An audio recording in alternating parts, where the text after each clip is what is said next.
السلام علیکم۔ وفاقی حکومت کے بعد سندھ میں بھی عام تعطیل کا اعلان کر دیا گیا۔ شہریوں کے لیے بڑی خوشخبری آ گئی۔ تمام سرکاری و نیم سرکاری ملازمین خوشی سے نہال ہو گئے۔ کیا آپ حالات حاضرہ سے آگاہی حاصل کرنا چاہتے ہیں؟ خبر کے پیچھے چھپے اصل حقائق جاننا چاہتے ہیں تو ابھی سبسکرائب کیجئے دل مل پاکستان کو اور ساتھ ہی گھنٹی کے نشان پر کلک کر دیں۔ آپ کو بتاتے چلیں کہ وفاقی حکومت کے بعد سندھ حکومت نے بھی 5 فروری کو یوم یکجہتی کشمیر کے موقع پر عام تعطیل کا اعلان کر دیا۔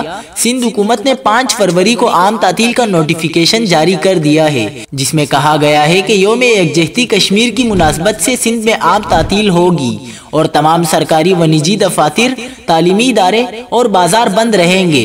یاد رہے کہ دسمبر 2021 میں وفاقی حکومت نے رواں برس 2022 میں سرکاری تعطیلات کا سرکولر جاری کیا تھا، جس میں 5 فروری کو عام تعطیل کا اعلان کیا گیا تھا۔